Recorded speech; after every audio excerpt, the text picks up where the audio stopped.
आए। इंसान उसका 13वां बाब उसकी 11वीं आयत।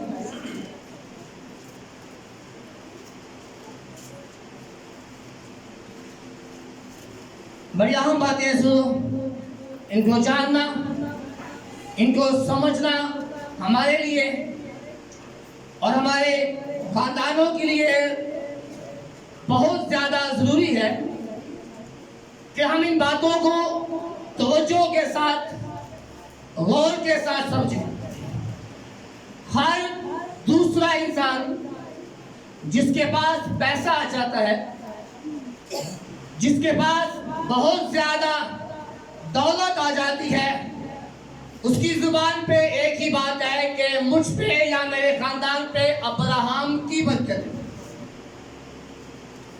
मुझ पर या मेरे खानदान पर अब्राहम ही की बरकत है।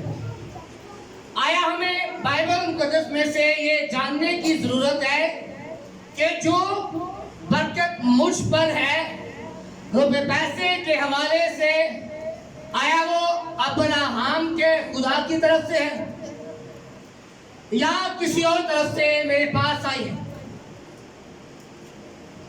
हर दूसरे इंसान की जुबान पे ये बात होती है कि मुझ पे अब्राहम की खुदा की बरकत है, मुझ पर, मेरे खानदान पे अब्राहम के खुदा की बरकत है। हमें ये जानना अशहद जरूरी है कि वो बरकत वाकई अब्राहम के खुदा की तरफ से मुझ पर आ रही है या मैंने कोई और जरिया अपना लिया, या मैंने कोई और ऐसे रास्ते अपना ले हैं कि जो मेरे पास दौलत का एक बहुत बड़ा खजाना बन गया है। तो कैसे पैसा मेरे पास आ, वो किस तरह से रुपया पैसा मेरे पास आए, हमें इकलामे मुकद्दस में से जानना जरूरी है। ये सबने निकाल लिया। इमसाल 13 बाब उसकी 11वीं आयत। कलामे खुदा में लिखे दो, जो दौलत बतालत से हासिल की जाए कम हो जाएगी, लेकिन मेहनत से जमा करने वाले की दौलत बढ़ती रहेगी। खुदा अपने कलाम मुकद्दस की बातों से हम सबों को बहुत सारी बरकत से नवाजे। कलाम खुदा में लिखा है, मुकद्दस सुलेमान जो एक बहुत ज्यादा नामवर, बहुत ज्यादा अमीर इंसान था, जिसके पास बहुत ज्यादा रुपया पैसा था, सोना चांदी, नौकर चाकर, उसकी एक बहुत ज्यादा पहचान थी और उससे ये पहचान किसी इंसान से नहीं मिली, उसको ये दौलत किसी भी इंसान से नहीं मिली, उसकी ये इज्जत, पहचान, दौलत, सोना चांदी, रुपया पैसा किसी भी इंसान से सुलेमान को हासिल नहीं हुई। जब सुलेमान को बुलाया गया, जब वो बादशाही के लिए चुना गया, जब दाऊद ने सुलेमान को ऐसे बादशाह बनने का हुक्म जारी कर दिया कि मेरे बाद मेरा बेटा सुलेमान बादशाह बनेगा, तो कलामे खुदा में लिखा है कि जब सुलेमान रात को सोया हुआ था तो खुदा ख्वाब में सुलेमान से हम कलाम होता है। तो खुदा सुलेमान से कहता है कि मांग, तुम मुझसे क्या मांगते हैं? सुलेमान ने खुदा से कहा कि खुदा, जिस कौम का तूने मुझे बादशाह मुकर्रर किया है,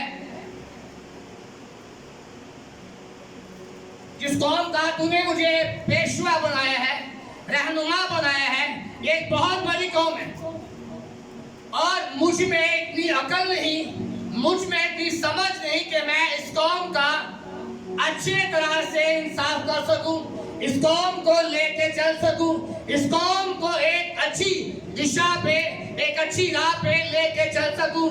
मेरे पास अकल हिकमत नहीं, सो तू मुझे अकल दे, हिकमत और दनाई दे कि मैं इस कौम का बेहतरीन और अच्छे से फैसले कर सकूं और मैं इसको सही राह पे लेके चलने वाला बन सकूं।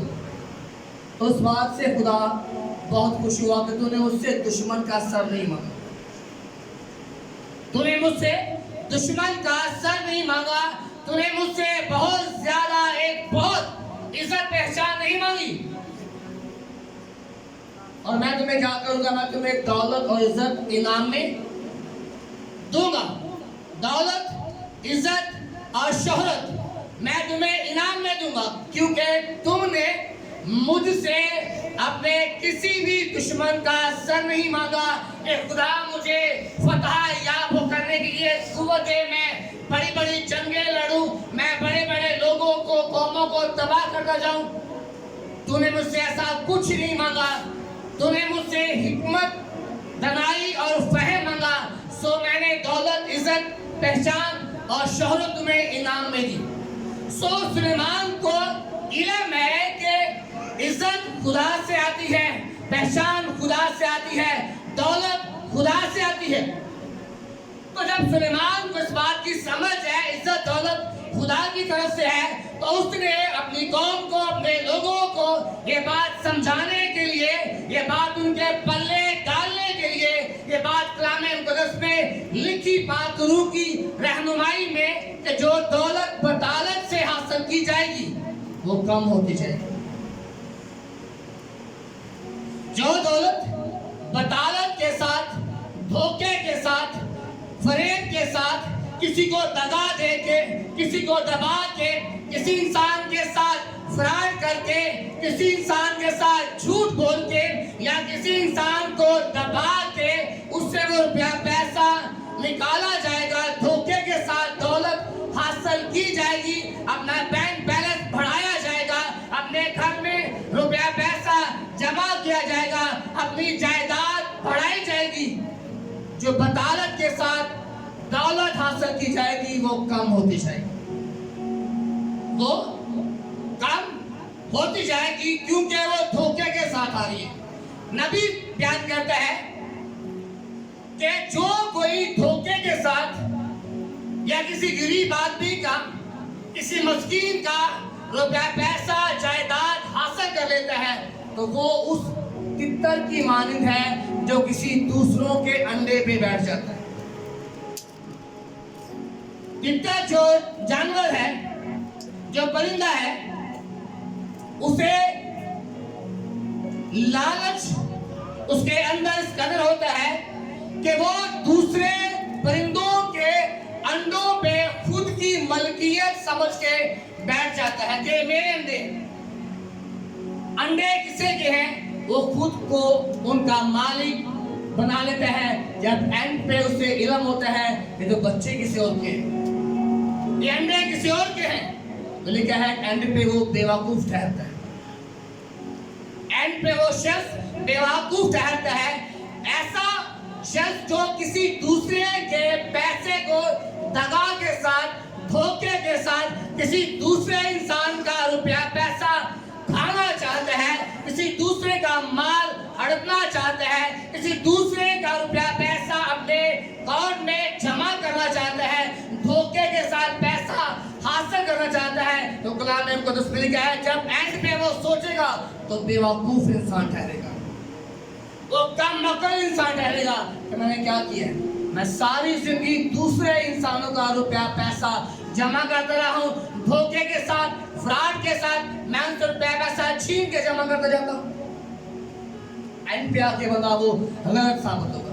तो सुलेमान क्या कहते हैं, जो दौलत धोखे के साथ, बतालत से हासिल की जाएगी वो कम होती जाएगी, वो बढ़ेगी नहीं, उसमें इजाफा नहीं होगा, उसमें तरक्की नहीं होगी, वो शख्स आगे बढ़ नहीं पाएगा, उसका रुपया पैसा आगे बढ़ नहीं पाएगा, उसका कारोबार आगे बढ़ नहीं पाएगा, क्योंकि जो कुछ भी उसने हासिल किया है वो उसने बतालत के साथ, धोखे के साथ, फ्रॉड करके उसने हासिल किया है, इसलिए जो कुछ उसके पास है वो कम हो जाएगा, आगे नहीं बढ़ेगा। और जो बंदा धोखे के साथ पैसा जमा नहीं करता, उसके बारे में लिखा है। लेकिन मेहनत से जमा इंसान मेहनत करने वाला है, जो दिन रात मेहनत करके अपना रुपया पैसा जमा करता है, जो मेहनत करने वाला बंदा है, बाइबल मुकद्दस में उसके बारे में लिखा है कि मेहनती के सर पे बरकत है। जो बंदा मेहनती है उसके सर पे बरकत है। तो जो बंदा मेहनती नहीं है, उसके पास रुपया पैसा है, उसके पास दौलत है, उसके पास अच्छा घर बार है, गाड़ी बंगला है, जो मेहनती नहीं है, ये बात दिल से समझ आना, ये बात दिल से समझ आना, उसके पास रुपया पैसा कहां से आता है। जो इंसान मेहनती नहीं, उसके पास पैसा कहां से आता है? क्योंकि वो मेहनत से नहीं आता। वो पैसा मेहनत से नहीं आता, उसकी तवज्जो जो है, उसकी जो नजर है वो दूसरे के पैसे पे है। उसके जहन में ये बात है कि दूसरों से पैसा कैसे निकलवाना है, दूसरे का पैसा मैंने कैसे खाना है, दूसरे का पैसा कैसे उसके बैंक अकाउंट से निकाल के मैंने खुद के बैंक अकाउंट में डालना है। उसके जहन में ये प्लानिंग चलती रहती है।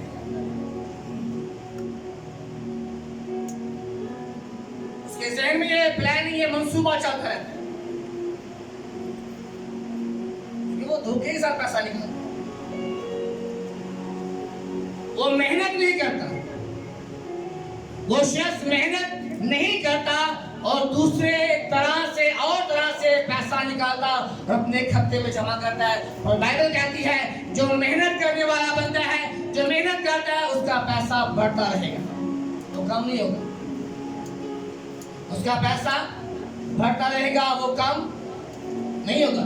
तो बिलीव करें, जिसका हम जिक्र करते हैं कि मुझ पे या उस पे अब्राहम की बरकत है, इस बात को पल्ले बांध, इस बात को ज़हन में रखें। एक बात बस मैं बताऊँ, बैठो भी नहीं, बस मैं टॉपिक के साथ जुड़ रहे इसलिए बोल रहा हूँ।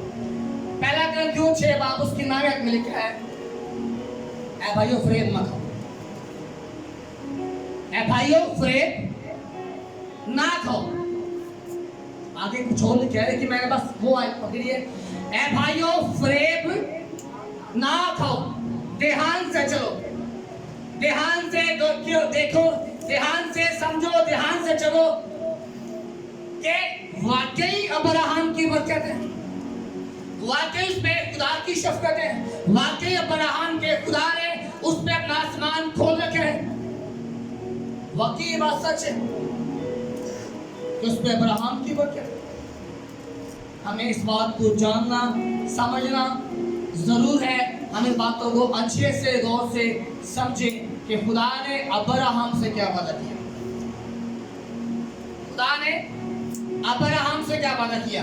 जो खुदा ने वादा किया वो पूरा हुआ, वो चलता गया।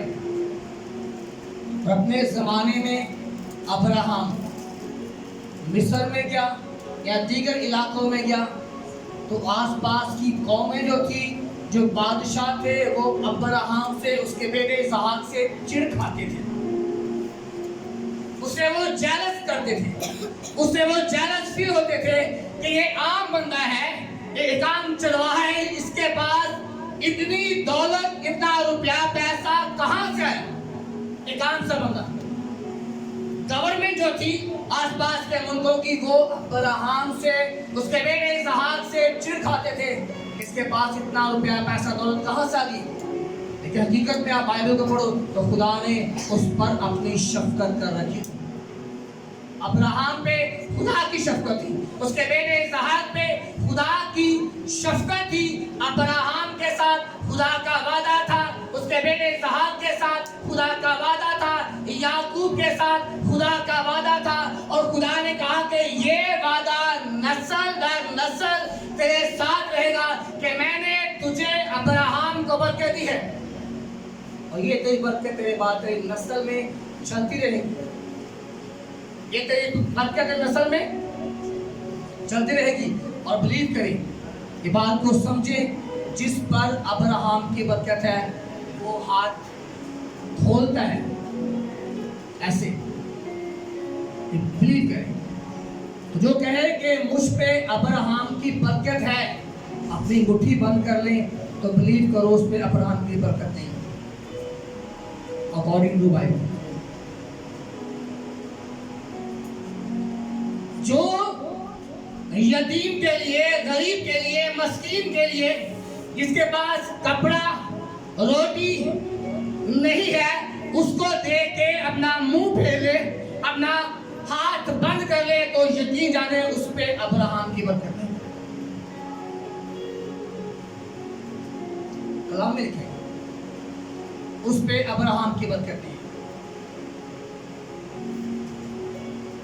क्योंकि वो गरीबों को देख के, मस्कीनों को देख के, यतीमों को देख के अपना मुंह फेर लेते हैं, अपना ध्यान फेर लेते हैं, अपना हाथ बंद कर लेते हैं।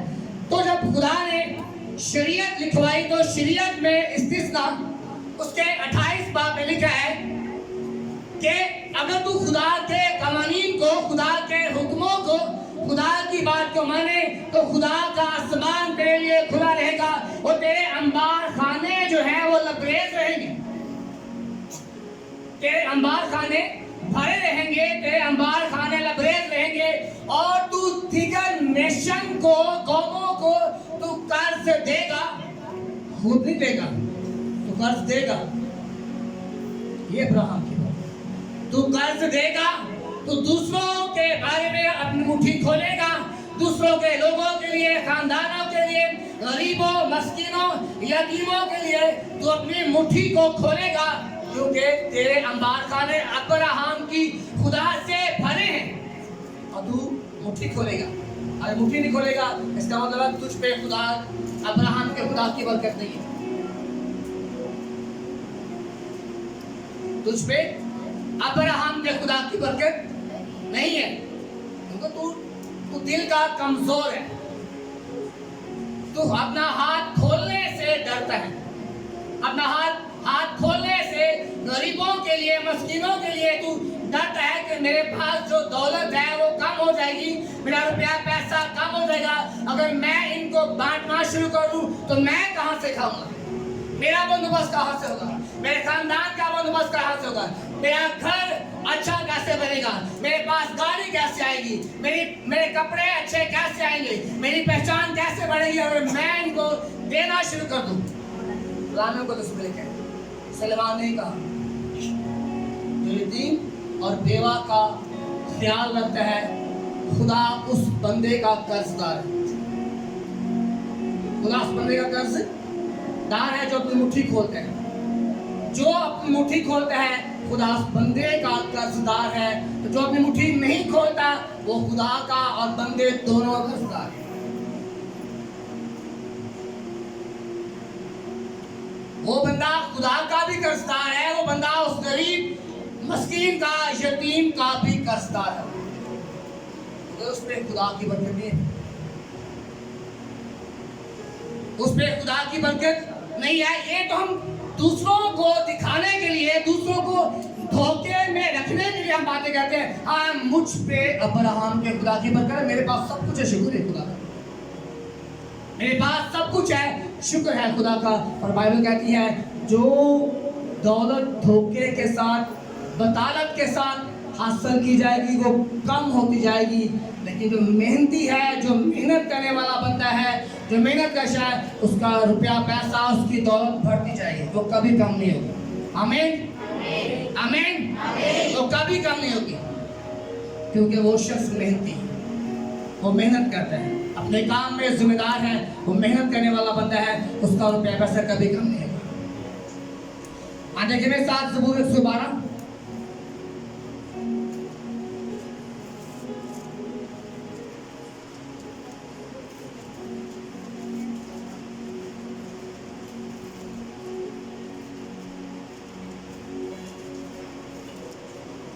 उसकी पहली से उसकी 3 आयत तक।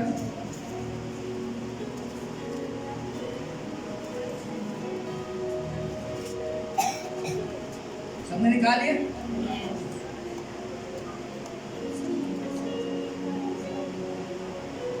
कलाम खुदा में लिखा है, तो खुदावन की हम्द करो, मुबारक है वो आदमी जो खुदावन से डरता है और उसके हुक्मों में खूब मसरूफ रहता है, उसकी नस्ल ज़मीन पर ज़ोरावर होगी, रास्तबाजों की औलाद मुबारक होगी। मालो दौलत उसके घर में है, उसकी सदाकत अब तक कायम रहेगी। अच्छा, ये मालो दौलत किसके घर में है? जो रास्तबाज है, जो शख्स रास्तबाज है, जो शख्स खुदा के कवानीन को मानने वाला है, जो बंदा खुदा के रास्ते को दिलो जान से मानने वाला है, जो खुदा के हुक्मों में मसरूर रहने वाला इंसान है कि खुदा के कलाम में, खुदा की शरीयत में मुझे खुदा के हुक्मों को मानना है, मैंने उसी में मसरूफ रहना है, मैंने खुदा के साथ चलना है। तो कलाम खुदा में लिखा है, जो खुदा में मगन रहता है, जो खुदा में मसरूफ रहता है, जो हर हुक्म को दिलो जान के साथ पूरा करने की कोशिश करता है, मालो दौलत उसके घर में है। माल भी है, दौलत भी उसके घर में है, क्योंकि वो खुदा के हुक्म को मानता है। अब यहाँ पे एक बात है कि हुक्म कौन से खुदा के हुक्म है, इसमें हुक्म कौन से हैं जो मैं मानना चाहिए। मुझे बस ये नहीं चाहता कि मेरे पास, अगर मैं मेहनत करता हूँ, सलमान कहता है मेहनती के घर में बरकत है, मेहनती का रुपया पैसा दौलत बढ़ती जाएगी, तो मैंने दिन रात मेहनत करनी है। सिर्फ ये नहीं है, उसके साथ और भी है, हुक्म मानने, हुक्मों में खूब मसरूफ रहना, उसमें आप अपनी जिंदगी में कारोबार ईमानदारी के साथ, रुपया पैसा ईमानदारी के साथ, तमाम जगहों पे घर में ईमानदारी, माँ बाप की इज्जत करना, बहनों भाइयों के साथ एहतराम के साथ, मोहब्बत के साथ पेश आना, बीवी के साथ, बीवी शौहर के साथ, या जो उसके तमाम रिलेटिव है उनके साथ हर एक रिश्ते की कदर करते हुए जिंदगी को बसर करना, हुक्म खुदावंदी है कि उसके हुक्मों को मानना। कलाम खुदा में लिखा है, तो अपने माँ और बाप की इज्जत कर, तेरी उम्र दराज होगी। इसका मतलब है तेरी उम्र दराज होगी तो उम्र दराज भी हो जाएगी, बगैर खाए पिए लंबी उम्र होगी ना भाई, तेरी उम्र दराज होगी, तेरी उम्र लंबी होगी। तो बाइबल कहती है, ज़बूर 90 में लिखा है कि इंसान की जिंदगी की मियाद ही कितनी है, 70 साल, और कुव्वत हो तो 80 साल। अच्छा, कुव्वत कैसे आएगी? कुव्वत जिसम में ताकत कैसे आएगी? जिसम में ताकत कैसे आएगी? उम्र दराज होगी, तेरी उम्र लंबी होगी। भाई ताकत होगी तो उम्र लंबी होगी ना। जिसम में ताकत है, उम्र लंबी होगी, ताकत नहीं तो 70 साल, 70 से भी कम आ जाएंगे। ताकत है, उम्र लंबी होगी। अब ताकत कहाँ से आएगी? सिंपल बात है, उसका खाना पीना अच्छा है, ताकत आएगी, कुव्वत पैदा होगी, हड्डियों में कुव्वत आएगी, गोश्त में कुव्वत आएगी, ब्लड सेहतमंद होगा, उसकी बॉडी में ताकत होगी तो लंबा जाएगा। तो लंबा जाने के लिए खाना जरूरी है, खाने के लिए रुपया पैसा आना जरूरी है। तो रुपया पैसा कैसे? मेहनत के साथ, ईमानदारी के साथ। जब मैं मेहनत करता हूँ, उसके साथ खुदा के कवानीन को, हुक्मों को मानता हूँ, इसका मतलब क्या है? मेरी उम्र दराज, लंबी उम्र होगी, उसमें हर एक कानून जो है खुदा का वो हमें हासिल है, हमें मिला हुआ है, हमें उसको मान के अमल करके चलना है। तो यकीनन लंबी उम्र होगी, उम्र दराज होगी। तो उसके घर में, ज़बूर नवीस कहता है, उसके घर में मालो दौलत है। सादक के घर में, ईमानदार के घर में, रास्तबाज के घर में मालो दौलत है। किसकी तरफ से? खुदा की तरफ से। रुपया पैसा दौलत उसके घर में मौजूद है खुदा की तरफ से, क्योंकि वो खुदा के कवानीन को, हुक्मों को मानता है। खुदा की तरफ से उस बंदे के घर में मालो दौलत है। आज देखिए मेरे साथ मिसाल 3 बाब उसकी 16 आयत।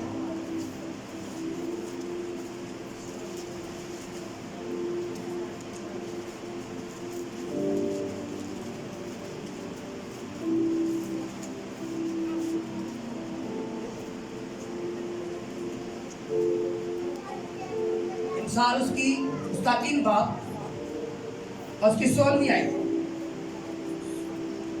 सबने निकाल लिया?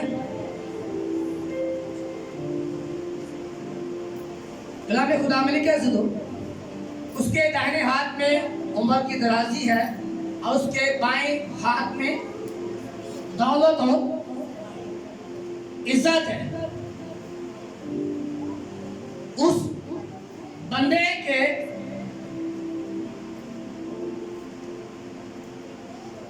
दाएं हाथ में उम्र की दराजी है, उसके बाएं हाथ में इज्जत और दौलत है। अच्छा, इज्जत और दौलत कहां से है? नीचे लिखा है, ऐ मेरे बेटे मेरी तालीम को फरामोश ना कर। ऐ मेरे बच्चों, मेरी तालीम को, मेरे कवानीन को फरामोश ना करो। 3 बाब के शुरू में लिखा है कि तो अपनी माँ बाप की इज्जत करना, कदर करना, खुदा के कवानीन को रद्द ना कर, उस पर अमल कर, उसके मुताबिक चल। यूं तो खुदा इंसान दोनों की नज़र में मकबूलियत हासिल करेगा। और आगे जाके 16वीं आयत में ये लिखा है, उसके दाहिने हाथ में उम्र की दराजी है, बाएं हाथ उसमें इज्जत और दौलत है खुदा की तरफ से। उसकी इज्जत और दौलत खुदा की तरफ से, उसे इज्जत भी खुदा देता है, उसे दौलत भी खुदा देता है। तो अब्राहम को दौलत और इज्जत कहां से मिली? किसी इंसान से नहीं, खुदा से मिली। अब्राहम को इज्जत और दौलत खुदा से मिली। अब्राहम को खुदा ने इज्जत भी दी, उसके अपने खानदान में, उसके अपने इलाके में, उसके अपने शहर में, और जहां जहां अब्राहम गया खुदा ने उसको वहां वहां जाके इज्जत दी। आप सोचे जरा, मिस्र का बादशाह फिरौन जब अब्राहम सारा को लेके मिस्र में गया तो फिरौन ने उसकी बीवी को ले लिया, और रात को ख्वाब में खुदा ने फिरौन से कलाम होकर कहा, ये मेरे बंदे, मेरे नबी की बीवी है, इसको हाथ ना लगाना। तो कलाम में खुदा में लिखा है कि खुदा की तरफ से उस पर बनाए नाज़िल होती है, वो डर जाता है, दिन चढ़ता है, उसे बुलाता है इज्जत के साथ, उसकी बीवी उसके सपोर्ट करता है, ये तेरी बीवी है। मिस्र में उसकी इज्जत, उसकी वैल्यू, उसकी पहचान को खुदा सरफराज करता है। वो खुद से रुपया पैसा सोना चांदी से दे के उसे रुखसत करता है। क्यों करता है? क्योंकि वो उसके कानून को मानने वाला था। अब्राहम खुदा के कानून को, खुदा की शरीयत को मानने वाला, खुदा की राहों पे चलने वाला, जब उसने जान लिया कि एक ही खुदा है, एक ही मालिक है, तो मैं उसी की पैरवी करूंगा, बाकी सारे माबूद महज बुत हैं, जिंदा एक ही है। तो उस खुदा की पैरवी करने लगा। जब उसकी पैरवी करने लगा, इज्जत भी आ रही है, दौलत भी आ रही है, उसकी पहचान भी आ रही।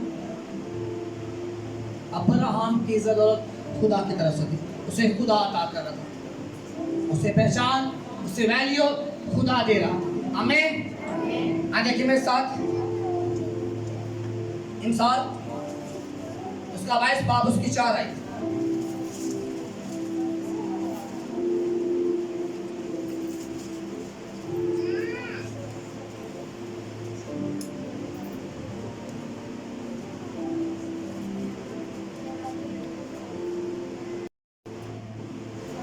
सबने निकालिए। इंसान उसका 22 बाब और उसकी 4 आई। दौलत और इज्जत, हयात, खुदावन के खौफ और फरोतनी का अजर है। अब देखिए, बाइबल कहती है दौलत, इज्जत और हयात मतलब जिंदगी, खुदावन के खौफ और फरोतनी का अजर है। इसका मतलब क्या है? जब हम खुदावन के खौफ में रहते हैं, खुदा के डर में रहते हैं, कोई बुरा काम नहीं करते, कोई बुरा रास्ता नहीं अपनाते, हम कोई भी जिंदगी में शॉर्टकट नहीं लेते, हम कोई भी बुरी संगत में, बुरे लोगों में नहीं बैठते, बुरे रास्ते पे नहीं चलते, हमेशा खुदा के कवानीन को मानते हैं। हम अपने हर एक रिश्ते की कदर करते हैं, ईमानदारी के साथ कारोबार करते हैं, ईमानदारी के साथ जिंदगी बसर करते हैं।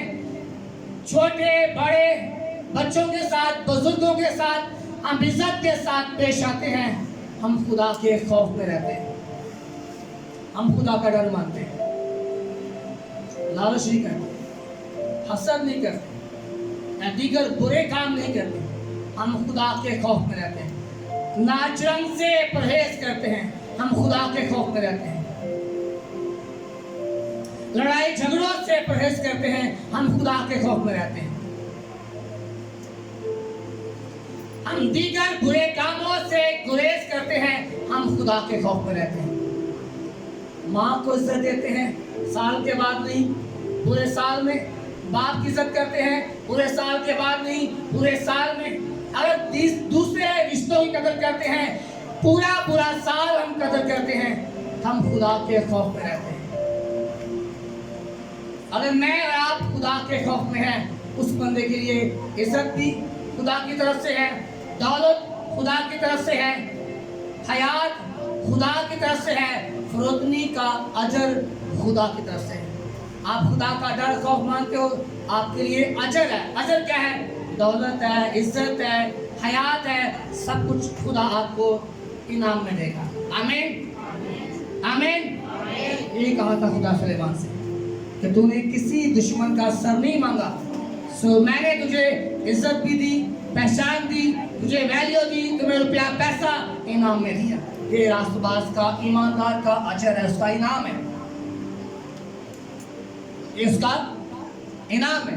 आप देखिए, अगर वाकई किसी पे अब्राहम की बरकत है कि मैं उसकी नस्ल से हूं और मुझ पे अब्राहम की बरकत है, तो आप देखिए जरा कितने साल वो बेचारा मारा फिरता रहा, भटकता रहा। वादा खुदा ने किया कि मैं तुम्हें औलाद दूंगा, कोई औलाद नहीं मिली। कितने साल गुजर गए, उसके कितने ही साल गुजर गए, कोई औलाद नहीं। और फिर भी खुदा के पीछे, और फिर भी खुदा के साथ। अगर उसको खुदा ने वैल्यू दी है, उसको खुदा ने इज्जत दी है, तो ये उसका अजर है, ये उसका इनाम है कि खुदा ने अब्राहम को इनाम दिया है, उसके बेटे इसहाक को इनाम दिया है, याकूब को इनाम दिया है, उसकी नस्ल को खुदा ने इनाम दिया है। उसकी नस्ल के साथ आज भी वादा है कि अगर तू मेरे कवानीन को मानेगा, मेरे हुक्मों को मानेगा, तो तेरे मुल्क में टाइम पे बारिश होगी, तेरे मुल्क में टाइम पे सूरज निकलेगा, तेरे मुल्क में तमाम जो फसलें हैं वो टाइम पे होगी। मतलब तेरा कारोबार सरफराज होगा, तो तरक्की करेगा, तो उसके हुक्मों को मानते हैं। तो हमें उसके अज़ीज़ हुक्मों को मान के चलना चाहिए, हमें मेहनती बनना चाहिए, हमें मेहनती बनना चाहिए। दौलत, इज्जत, पहचान, हयात आपको खुदा इनाम में देगा। आमीन, आमीन। हमें इन बातों को समझना जरूरी है। हम आमीन ना बोलते हैं, उस पर खुदा के तरफ से अब्राहम की नो गलत है। हमें उसे अच्छी तरह से समझना चाहिए बाइबल की रोशनी में। तो खुदा मुझे आपको अपने कलाम की उम्दा बातों से बहुत से बरकत से नवाजे। आमीन।